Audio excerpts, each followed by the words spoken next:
Welcome to வெற்றிவாக YouTube channel. நான் உங்கள் சுல்ஃபிகர். கடந்த 3 மாதத்துக்கு முன்பாக, அதாவது மார்ச் மாதம் சி ஓட்டர்ஸ் இந்தியா டுடே ஒரு கருத்து கணிப்பை வெளியிட்டது. அந்த நேரத்தில் ஒரு கூட்டம் பயங்கரமாக குந்தளிச்சாங்க. இந்த கருத்து கணிப்பு கிடையாது, இது கருத்து திணிப்பு. இந்த கருத்து கணிப்பு எங்கே எடுத்தாங்க? பனையூர் அலுவலகத்திலே எடுத்தாங்க. இதெல்லாம் நம்புறது மாதிரியா இருக்குது, கம்பி கட்டுற கதையெல்லாம் விடுறீங்க அப்படின்னு சொன்ன ஒரு கூட்டம் இன்னைக்கு அதே மாதிரி ஒரு கருத்து கணிப்பை பார்த்துக்கிட்டு குதூகலித்து கொண்டிருக்கிறார்கள். ஐயோ, விஜய் அவர்களுக்கு சீரோ ஒரு தொகுதி கூட கிடைக்காது. என்னங்க சிவாஜி இப்படி ஆயிடுச்சுன்னு சொன்ன மாதிரி, என்னங்க விஜய் இப்படி ஆயிடுச்சு, உங்களுக்கு ஒரு தொகுதி கூட கிடைக்காது அப்படின்னு சொல்லிட்டு இந்தியா டுடேயே சொல்லிடுச்சு. இந்தியா டுடே அன்னைக்கு இந்தியா டுடேயா, அது சங்கி ஊடகம் ஆதவ அர்ஜுனாவோட காசு வாங்கிட்டு கருத்து கணிப்பு வெளியிடுறாங்கன்னு சொன்ன அதே கூமுட்டைகள் இன்னைக்கு சொல்றாங்க இந்தியா டுடே முதலமைச்சருக்கு 36 மக்களவை தொகுதி கிடைச்சிரும், அதிமுகவுக்கு 3 தொகுதி கிடைச்சிரும், விஜய்க்கு 0 அப்படின்னு சொல்லிட்டு கொண்டாடி தீர்த்து கொண்டிருக்கிறார்கள். இந்த சி ஓட்டர்ஸினுடைய இந்த கருத்து கணிப்பினுடைய உண்மை நிலை என்ன அப்படிங்கிறத பற்றியும், அடுத்து மிக முக்கியமான விஷயம், நான் ஏற்கனவே இது சம்பந்தமாக ஒரு வீடியோ போடுறேன். உங்களுடன் ஸ்டாலின் அப்படின்னு சொல்லக்கூடிய ஒரு திட்டம், இது ஒரு விளம்பர திட்டம், இதனால எந்த பிரயோஜனம் கிடையாதுன்னு சொல்லியிருந்தோம். அது 100% உண்மை அப்படின்னு நிரூபிக்கக்கூடிய வகையில் இன்றைய தினம் சிவகங்கை மாவட்டம் திருபுவனத்தில் நம்ம வைகை ஆற்றுல இருந்து பண்டலாக கடந்த 21ஆம் தேதி மக்களிடமிருந்து பெறப்பட்ட உங்களுடன் ஸ்டாலின் அந்த திட்டத்தின் மூலமாக பெறப்பட்ட மனுக்கள் ஆற்றுல தூக்கி வீசியிருக்கிறாங்க. ஆற்றுலேருந்து கிடச்சிருக்குது. அதையும் பற்றி இந்த வீடியோவில் தெளிவாக பேசியிருக்கிறோம். இந்த வெற்றிவாக யூடியூப் சேனலை சப்ஸ்கிரைப் பண்ணாமல் பார்க்குறவங்க சப்ஸ்கிரைப் பண்ணிக்கோங்க, பெல் பட்டனை கிளிக் பண்ணி வச்சுக்கோங்க. இந்த கமெண்ட் தெரியுது இல்லையா, அந்த கமெண்ட்டுக்கு லெஃப்டில் ஜஸ்ட் அப்படி ஒரு ஸ்க்ரோல் பண்ணீங்க அப்படின்னா ஹைப் அப்படின்னு ஒரு ஆப்ஷன் வரும். ஹைப் பண்ணுங்க. அப்போ தான் இந்த வீடியோவை அடுத்தடுத்த புதிய நபர்களுக்கு யூடியூப் கொண்டு சேர்க்கும். ஓகே, சரி. முதல்ல உங்களுடன் ஸ்டாலின் ஆத்தோட போனதை, உங்களுடன் ஸ்டாலின் திட்டத்தின் மூலமாக பெறப்பட்ட மனுக்கள் ஆத்தோட போனதை பற்றி தெளிவாக பேசிடுவோம். ஏற்கனவே நான் சொல்லியிருக்கிறேன், பல கோடிகள் செலவு பண்ணி பெரிய கட்டடங்கள் கட்டப்பட்டு அங்கே ஆயிரக்கணக்கான அரசு ஊழியர்களுக்கு மாச சம்பளம் தண்டத்துக்கு கொடுத்து இன்னும் கான்ட்ராக்ட் பேசிஸ்லயும் ஆட்களை அப்பாயிண்ட் பண்ணி அங்க ஒரு அரசு அலுவலகங்கள் செயல்பட்டு கொண்டிருக்கிறது. ஏதாவது மக்கள் போய் தங்களுடைய கோரிக்கைகள் ஏதாவது போய் கேட்டா கூட இன்னைக்கு இல்லை நாளைக்கு வாங்க அப்படின்னு சொல்லி பிஸியா வேலை பார்க்கக்கூடிய அரசு ஊழியர்கள் இருந்து கொண்டிருக்கும் போது அங்கேயே தங்களுடைய கோரிக்கைகள் நிறைவேறாமல் இருக்கக்கூடிய சூழல்ல திடீர்னு ஒரு நாள் ஒரு இடத்துல ஒரு மண்டபத்திலேயோ ஒரு பள்ளிக்கூடத்திலேயோ ஒரு முகாமை போட்டுருவாங்கன்னா அங்க மக்களிடமிருந்து நேரடியாக மனுக்களை பெற்று தீர்த்து வச்சிருவாங்களாம். அதுக்கு ஒரு திட்டத்தை கொண்டு வராராம் உங்களுடன் ஸ்டாலின். இதெல்லாம் நம்புறது மாதிரியா இருக்கு, இதெல்லாம் வழங்குறது மாதிரியா இருக்கு. இது வெறுமனே வெட்டு வேட்டு விளம்பர மாடல் அப்படின்னு நம்ம ஏற்கனவே சொல்லியிருந்தோம். அது உண்மைதான், அதுல எந்த மாற்று கருத்தும் கிடையாது. வாங்கின மனுக்களை குப்பையில தான் போடுறோம் அப்படிங்கிறத இன்னைக்கு தெளிவுபடுத்தி இருக்கிறார்கள். திருபுவனம், சிவகங்கை மாவட்டம் திருபுவனத்தில் இருக்கக்கூடிய அந்த வைகை ஆற்றுல அதனுடைய கொஞ்சம் மனுக்கள் கிடைக்கிறது. இது சம்பந்தமாக அந்த மாவட்டத்தினுடைய ஆட்சியாளர் ஒரு விளக்கம் கொடுத்திருக்கிறாரு. பயங்கர காமெடியா இருக்குது. என்ன அப்படின்னு சொன்னா, ஒரு 13 மனுக்கள் தான் இருக்குது கொடுத்துருக்கு, ஆற்றுல இருந்துச்சு. அதுல 6 மனுக்கள் மேல நடவடிக்கை எடுக்கப்பட்டது, மீதம் இருக்கக்கூடியது வட்டாட்சியர்கிட்ட இருந்துச்சு. அது சம்பந்தமா நாங்கள் விசாரணைக்கு உத்தரவிட்டிருக்கிறோம் அப்படின்னு சொல்லியிருக்கிறாங்க. இன்னொரு பக்கத்துல நம்ம விருதுநகர் மாவட்டத்தினுடைய எம்பி, காங்கிரஸ் எம்பி, அவரு என்ன சொல்லியிருக்காருன்னா, இது சங்கிகளுடைய வேலை, இது பாஜகவை சேர்ந்தவங்களுடைய வேலை, அவங்களே உங்களுடன் ஸ்டாலின் மனுக்களை வாங்கி எழுதி அவங்களே குப்பையில போட்டு அரசுக்கு எதிராக கெட்ட பேரை உருவாக்குறாங்க அப்படின்னு சொல்லியிருக்கிறாங்க. அதுல வில்லேஜ் ஆபீசர் கையெழுத்து போட்டிருக்கிறார், வட்டாட்சியர் கையெழுத்து போட்டிருக்கிறார், தாசில்தார் கையெழுத்து போட்டிருக்கிறார். சும்மா ஒரு மனுவை வாங்கி எழுதி போட்டோன்னே அதெல்லாம் இவங்க கையெழுத்து வருமா? அப்ப யார் போய் கேட்டாலும் கையெழுத்து போடக்கூடிய இடத்துல இருக்கிறாங்களா? அப்ப கலெக்டர் சொல்றது உண்மையா, விருதுநகர் மாவட்டத்தினுடைய எம்பி சொல்றது உண்மையா அப்படிங்கிறது தெரியல. சரி, எது எப்படியோ நடந்தாச்சு சம்பவம். இப்ப நமக்கு சில கேள்விகள் இருக்குது. ஒண்ணு, இது வெறும் 13 மனு மட்டும்தானா, இல்ல வாங்கின எல்லா மனுவும் இதே மாதிரி ஆத்துல தான் போடுறீங்களா? இல்ல வெறும் அந்த 13 மனு தான் அப்படின்னு சொன்னா, அன்றைக்கு தினம் 21ஆம் தேதி மக்களிடமிருந்து அந்த மாவட்டத்துல குறிப்பாக எத்தனை மனுக்கள் பெறப்பட்டது, அதற்கு எத்தனை தீர்வு காணப்பட்டுள்ளது, மீதம் இருக்கக்கூடியது எத்தனை, அது சம்பந்தமா விளக்கத்தை அரசு சொல்லுமா? 2. இன்னொன்னு, இதுல 13 மனுன்னு சொல்றாங்க, தண்ணிக்குள்ள மூழ்கி போனது எத்தனை அப்படிங்கிறத சொல்லணும். இல்லை இதே மாதிரி தண்ணியில போட்டது மாதிரி வேற எங்கேயாவது தீ வச்சு எரிச்சிருக்காங்களா அப்படிங்கிறதுக்கான பதில் கிடைக்குமா? சரி, வெறும் 13 மனுக்கள் தான் அப்படின்னா இதை யார் இங்க கொண்டு போட்டது? ஒருவேளை அந்த 13 நபர்களுக்கும் ஒரு நல்ல விஷயம் நடந்துடக்கூடாது, அரசின் சார்பான உதவி கிடைத்து விடக்கூடாது அப்படிங்கிறதுக்காக ஏதாவது அரசு அதிகாரிகள் வேணுமுனே திட்டமிட்டு அந்த மனுக்களை எடுத்து இதே மாதிரி குப்பையில வீசினாங்களா அப்படிங்கிறதுக்கான பதில் வருமா? ஏன்னா ஒவ்வொரு நாளும் ஒவ்வொரு பிரச்சனை வரும்போது நம்ம இதே மாதிரி அந்த விளக்கம் கிடைக்குமா இந்த விளக்கம் கிடைக்குமான்னு கேள்வி கேட்கிறோம். ஒன்றுக்கும் விளக்கம் கிடைக்காது. அதே மாதிரி தான் இதுக்கும் கேட்கிறோம், விளக்கம் கிடைக்காது. இருந்தாலும் நம்ம கேட்க வேண்டிய கடமை அப்படிங்கிறதுக்காக கேட்கிறோம்.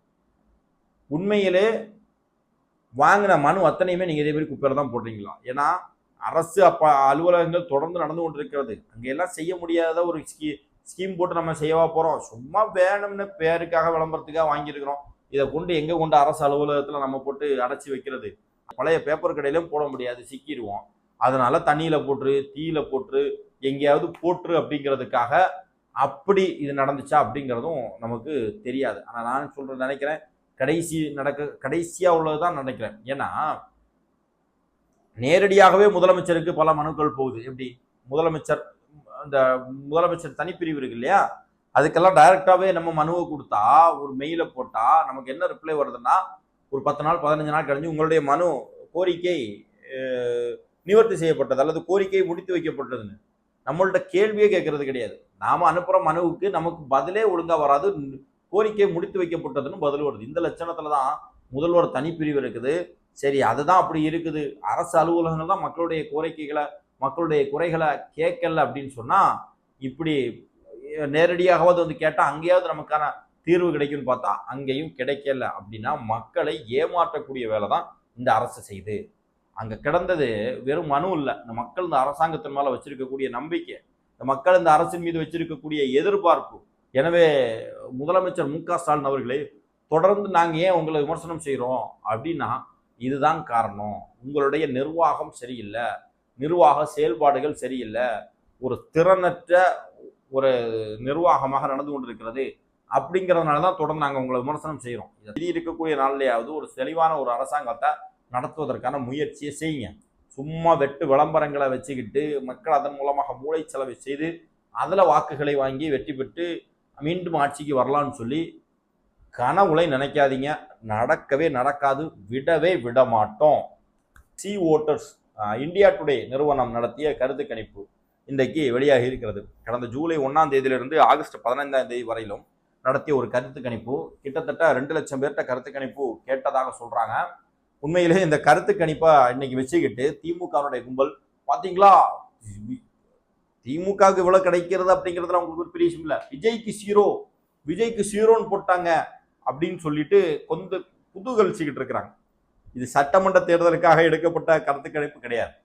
அந்த கருத்து கணிப்பு அப்படிங்கிறது லோக்சபா வரக்கூடிய இப்போ ஒரு மக்களவை தேர்தல் நடந்தால் இதுல யார் வெற்றி பெறுவார் அப்படின்னு சொல்லக்கூடிய ஒரு கருத்து கணிப்பு. ஏற்கனவே நமக்கு சாதகமா ஒரு சில கருத்து கணிப்புகள் வரும்போதே நாம வீடியோவில் சொல்லியிருந்தோம், கருத்து கணிப்புகள் அப்படிங்கிறது கருத்து கணிப்பு கிடையாது, அது ஒரு கருத்து கணிப்பு தான். இந்த ட்விட்டர்ல இருக்கக்கூடிய கொஞ்சம் பேர்கிட்ட கருத்து கேட்கறது, அதாவது ஒரு பத்திரிகையாளர்கள் அவர்கள் பேசுறது அது இதெல்லாம் எடுத்து வச்சுக்கிட்டு இவங்களா ஒரு டேட்டாவோ ஒரு புள்ளி விவரத்தை கொடுக்கறது தானே தவிர இங்க எந்த கருத்து கணிப்புமே இங்க வந்து உண்மையானதா கிடையாது. எலெக்ஷனுக்கு முத நாள் கூட நம்ம ப்ரெடிக்ட் பண்ண முடியாது.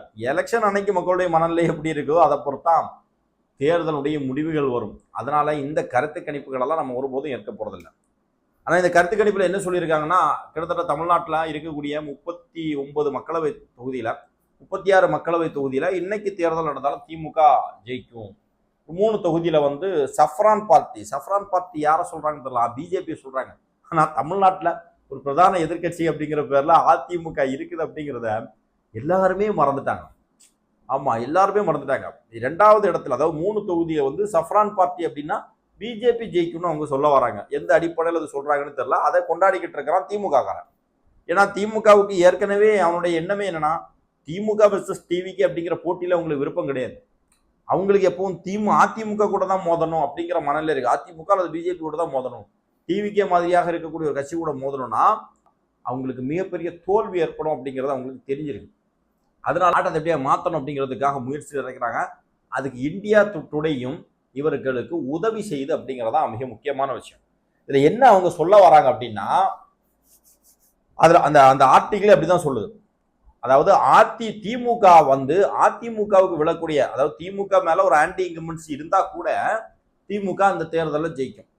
ஏன் அப்படின்னு சொன்னா, திமுக மீது இருக்கக்கூடிய அதிருப்தியான ஓட்டுக்கள் அதே மாதிரி அதிமுகவுக்கு செல்லாம நம்ம விஜய் அவர்கள் வந்து பிரிக்கிறாரு, அதன் காரணமாக திமுக எளிதாக வெல்கிறது அப்படின்னு சொல்லிட்டு ஒரு விஷயத்த சொல்லியிருக்கிறாங்க. அதாவது திமுக சொல்லும் இல்லையா, நாம தாவேகா கட்சி ஆரம்பிச்சதே, விஜய் அவர்கள் கட்சி ஆரம்பிச்சதே திமுகவுக்கு போகக்கூடிய ஓட்டை பிரிச்சு பிஜேபியை அதிமுக வெற்றி பெற வைப்பதற்குன்னு சொல்றாங்க இல்லையா. அதே மாதிரி இப்ப அந்த பக்கம் இருந்து ஒரு உருட்டு விட்டுறாங்க. இல்ல, விஜய் அவர்கள் கட்சி ஆரம்பிச்சதே அதிமுக பாஜகவுக்கு வரக்கூடிய வாக்குகளை பிரித்து திமுகவை வெற்றி பெற வைப்பதற்காகத்தான் அப்படிங்கிற ஒரு சினாரியோவை அவங்க சார்பா செட் பண்றதுக்கான ஒரு முயற்சி தான் இந்த இந்தியா டுடே பத்திரிகையினுடைய அதே மாதிரி சி ஓட்டர்ஸுடைய இந்த கருத்து கணிப்பு. சரியா? ஆனா இந்த கருத்து கணிப்புகள் எதுவுமே உண்மையும் கிடையாது, அது எடுப்படவும் போறதில்ல. என் லைஃப் எனக்கு கிட்டத்தட்ட 37 வயசு ஆகுது. நான் ஒரு 19 வயசு 20 வயசுல இருந்தே ஓட்டு போட்டுட்டு இருக்கேன். இது வரைக்கும் ஒரு 5-6 தேர்தலில் ஓட்டு போட்டிருப்பேன். நாடாளுமன்ற, மக்களவை, அதே நாடாளுமன்ற தேர்தல், சட்டமன்ற தேர்தல், அதே மாதிரி உள்ளாட்சி தேர்தல்லாம். என்கிட்ட எல்லாம் இது வரைக்கும் ஒருத்தரும் கருத்து கணிப்படுத்தவே கிடையாது. இத்தனைக்கு நம்ம அரசியல் கட்சியில் இருக்கிறோம், எல்லாமே டைரக்டா சேனல்ஸ்ல பேசுறோம், மக்களோட தொடர்புல இருக்கிறோம். ஆனா நம்ம கிட்ட எல்லாம் யாரும் இது வரைக்கும் எந்த விதமான இன்டர்வியூ எடுத்தது கிடையாது. யாருக்கிட்டையாவது, நீ இந்த வீடியோ பார்க்கக்கூடிய யார்கிட்டையாவது இதுவரையிலும் இதே மாதிரி கருத்து கணிப்பு நிறுவனங்கள் கருத்து கணிப்பு எடுத்திருக்காங்க அப்படிங்கிறத கமெண்ட்ல பதிவு பண்ணுங்க. இது வந்து ஒரு நிறுவனம் தன்னுடைய இருப்பை அதுக்காக, அதாவது இவங்க எல்லாம் மெயினா என்ன பண்றாங்கன்னா எலெக்ஷன் ஸ்ட்ராட்டஜி தான். இந்த ஊடகங்கள் இருக்காங்க இல்லையா, இந்த ஊடகங்கள் வந்து இந்த அரசாங்கத்தினுடைய அல்லது இந்த அரசியலுடைய திசைவழி போக்க நாங்கள் தீர்மானிக்கணும் அப்படின்னு முயற்சியில் இருப்பாங்க.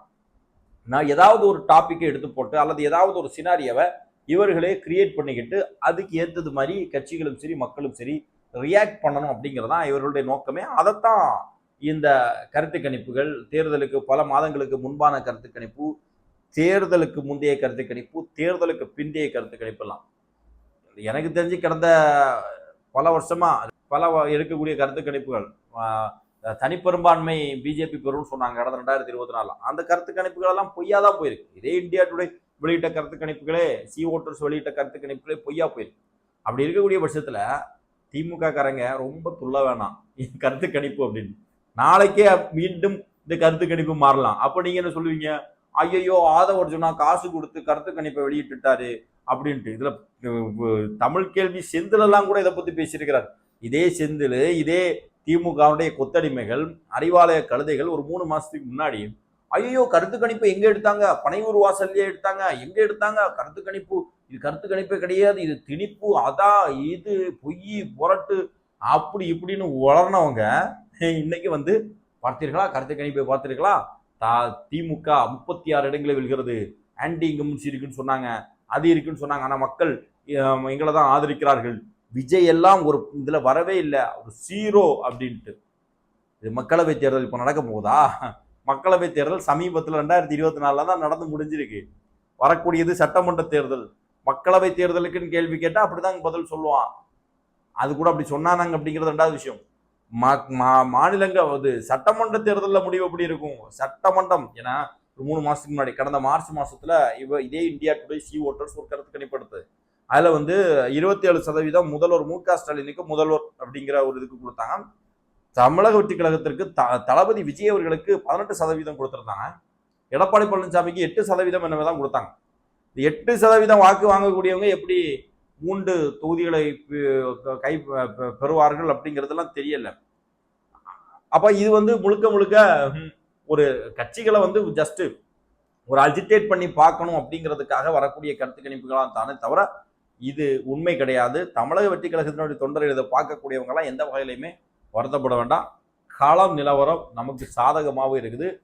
களத்துல இருந்து பேசுறோம். நம்ம ட்விட்டர்லயோ இல்ல யூடியூப்லயோ இருந்து சும்மா வாய்க்கு வந்ததை வடை சுட்டுட்டு இருக்கல. களத்துல மக்களோடு மக்களாக தினம் ஏதாவது விஷயங்களுக்கு நம்ம நின்றுகிட்டு இருக்கிறோம். மக்களுடைய பார்வை இன்னைக்கு நம்ம மேல இருக்கு. நம்மளே ஒரு மாற்று சக்தியாக நினைக்கிறாங்க. இதை ஒருங்கிணைக்க வேண்டிய வேலை தான் நமக்கு இருக்கு, மாற்றுக்கிறதே இல்லை. இதை நம்ம ஒருங்கிணைக்கல அப்படின்னு சொன்னா நமக்கு ஒரு மிகப்பெரிய பின்னடைவு இருக்கு.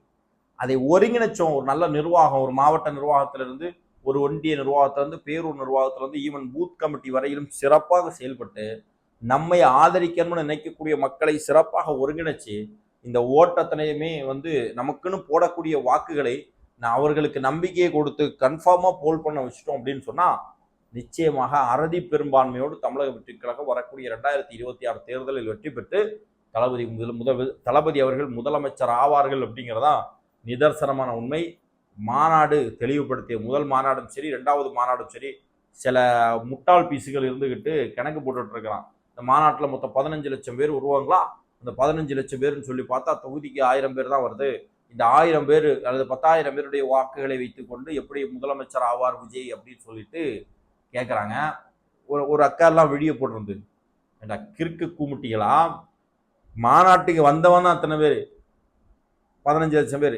இந்த 15 லட்சத்தை தாண்டி மாநாட்டுக்கு வராம எத்தனை பேர் ஊர்ல இருந்திருப்பான். ஒவ்வொருத்தருடைய வீட்லையும் 4 ஓட்டு 5 ஓட்டு இருக்குமே, அவன் ஊர்ல போய் மக்களை சந்திப்பானே.